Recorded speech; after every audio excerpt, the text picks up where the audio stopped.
narcissist's double abuse. Hello, I'm H.G. Tudor. Those who are familiar with an ensnarement with a narcissist know that it entails abuse. This is known as devaluation. There are corrective devaluations, wrist slaps, short sharp shocks, which are meted out against secondary, both intimate and non-intimate, and tertiary, both intimate and non-intimate sources, friends, colleagues, booty calls, side piece, family members, strangers and acquaintances.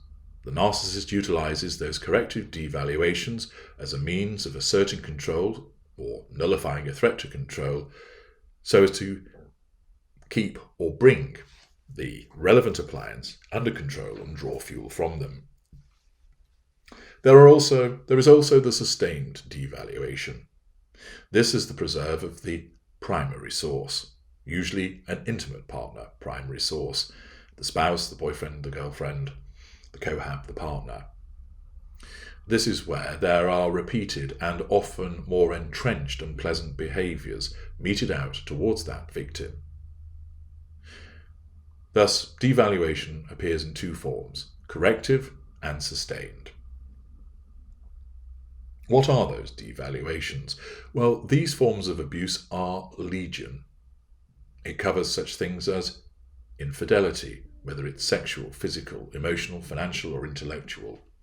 It covers physical violence, sexual violence, triangulation, smearing, silent treatments, triangulation, invalidation, belittlement, using a vulnerability of the victim against them, sexual withdrawal, bullying, intimidation, denial, deflection, asset appropriation, triangulation with children, the use of threat, and so much more besides. There are hundreds upon hundreds of different types of devaluation, and they all come under the heading of a form of abuse, where those behaviours are engaged in on a repeated and habitual basis, either, for instance, repeated silent treatments or a range of different devaluations, but they are done on a systemic basis. This is abuse. It's not somebody with an anger management problem. It's not somebody who's highly strung or high maintenance. It is abusive behaviour.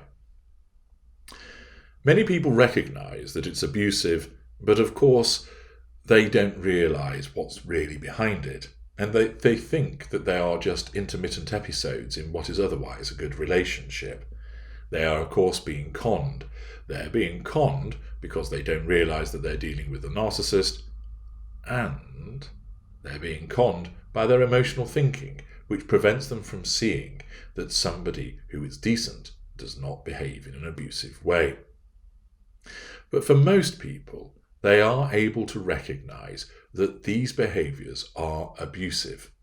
They might not know what's driving them, they may not realise that it involves narcissism, but they realise that being shouted at regularly is abusive, being punched is abusive, being locked out of your house in the cold is abusive, being isolated from friends and family is abusive, having your finances controlled is abusive, being stolen from is abusive, being shoved and slapped is abusive, being repeatedly cheated on is abusive, being repeatedly compared to other people is abusive, and so on and so forth.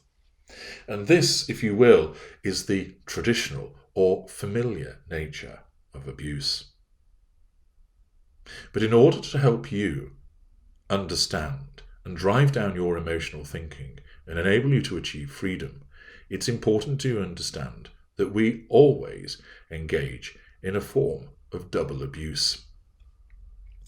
We engage in the devaluing behaviours. They may vary in extent and application. They may vary in the effect that it has upon the recipient. Some people are devalued by the fact that they're shelved, picked up and put down and used at the convenience of the narcissist. Other people are abused through the devaluation of severe physical violence. But there is another form of abuse, and this is the form of abuse that people don't realise, and it's during the seduction. When we come along, we invariably flatter, compliment, bribe. We appear supportive, fun, interesting.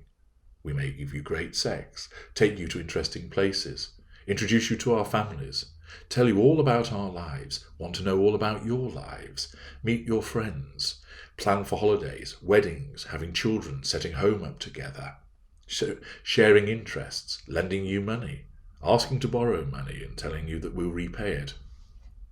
We present as charming, interesting, magnetic, fun, scintillating, exciting, sexual, charismatic. We make you feel special. We make you feel the centre of the universe. And this, of course, is the love bombing, the golden period. For some of you, you did not get the golden period. You got a bronze period, where basically you were treated okay, and you certainly weren't treated badly, but you didn't get all of the glitter and unicorns of the golden period. People make the mistake of thinking that all of that was the narcissist being a good person, and it was genuine, and that it went wrong because of an external event, or that the victim did something wrong to cause it to descend into the devaluing behaviour.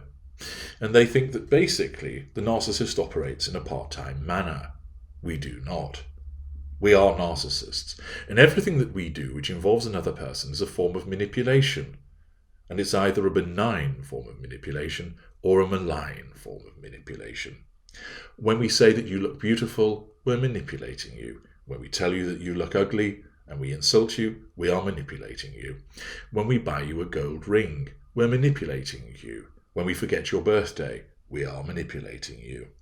When we take you out for dinner, we are manipulating you. When we tell you that we can't be asked to go anywhere with you and that we want you to go to McDonald's for us, we're manipulating you. The good is a manipulation. The bad is a manipulation, because where it involves another person, we need the prime aims, and our narcissism decrees that everything that we do or think about doing with another individual amounts to a form of manipulation, either instinctive and unaware, where lesser or mid-range narcissists, or aware and calculated, where greater and ultra-narcissists. People think, mistakenly, that when we're nice to you, when we're pleasant to you, when we're fun and exciting and charming, that's genuine. It's certainly real. You didn't imagine it. It did happen, but it isn't genuine. It is a fabrication. It's an artifice. It's manufactured. It's an illusion. It's fakery. Your cognitive dissonance and your emotional thinking cause you to struggle to accept this.